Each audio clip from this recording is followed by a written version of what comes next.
ರಾಷ್ಟ್ರೀಕೃತ ಬ್ಯಾಂಕ್ಗಳಲ್ಲಿ ಅದರ ಮಾಲಕರು ಯಾರು, ಅದರ ವ್ಯವಸ್ಥೆ ಏನು ನಮ್ಗೆ ಏನೂ ಗೊತ್ತಿರುವುದಿಲ್ಲ. ಆದ್ರೆ ಅಲ್ಲಿ ಎಲ್ಲದಕ್ಕೂ ಕೂಡ ನಾವು ಸೋತು ಹೋಗ್ತೀವಿ. ನನ್ನ ಅನುಭವವನ್ನು ನಾನು ಹೇಳ್ತಿರ್ತೀನಿ. ಹಾಗೆ ಈ ರಾಷ್ಟ್ರೀಕೃತ ಬ್ಯಾಂಕ್ಗಳು ಹೇಗೆ ಮತ್ತು ಕೋಆಪರೇಟಿವ್ ಬ್ಯಾಂಕ್ಗಳು ಹೇಗೆ ಅನ್ನೋದಕ್ಕೆ ನನ್ನ ಅನುಭವ ನಾನು ಹೇಳ್ತಿರ್ತೀನಿ. ಈ ರಾಣೆಬೆನ್ನೂರೊಳಗ ಒಂದು ಹೊಲ ತಗೋಬೇಕಾಗಿತ್ತು. ನಾವು ಆ ಹೊಲ ತಗೋಬೇಕಾದ್ರೆ ನಮಗೆ ಬ್ಯಾಂಕ್ನಾಗ ಸಾಲ ಬೇಕಾಗಿತ್ತು. ಸಾಲ ಎಷ್ಟು ಬೇಕಾಗಿತ್ತು ಅಂದ್ರೆ 1 ಕೋಟಿ ಬೇಕಾಗಿತ್ತು.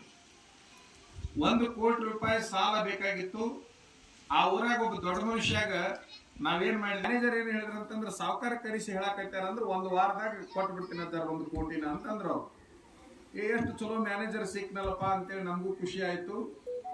ಏನೇನು ಬೇಕಾಕೈತೆ ಅದಕ್ಕೆ ಅಂದ್ವಿ. ಏನಿಲ್ಲ, ನಿಮ್ದೊಂದು ಪಾಸ್ಬುಕ್ ತೆಗೆದ್ರ ನಿಮ್ದು ಅಕೌಂಟ್ ಓಪನ್ ಮಾಡಿದ್ರೆ ಸಾಕು, ಮುಂದೊಂದು ಸ್ವಲ್ಪ ಅರ್ಥ ಇರ್ತಾವ ಕಾಗದ ಕೇಳ್ತೀನಿ ಅಂತಂದ್ರು. ಮೊದಲ ಅಕೌಂಟ್ ಓಪನ್ ಆಯ್ತು. ರಾಷ್ಟ್ರೀಕೃತ ಬ್ಯಾಂಕ್ಗಳು ಹಣೆ ಬರ ಹೇಳಾಕತ್ತೀವಿ. ಅಕೌಂಟ್ ಓಪನ್ ಮಾಡಿದ್ವಿ. ನಾವು ಅಕೌಂಟ್ ಓಪನ್ ಮಾಡಿದ ಮೇಲೆ ತಗೊಂಡು 100 ಎಕರೆ ಕಾಗದ ಕೊಟ್ವಿ. ನಾವು ಬೇಕಾದವ್ರು ಇರ್ತಾರಂತೇಳಿ ಅದು ತಗೊಂಡು ಕೊಟ್ವಿ.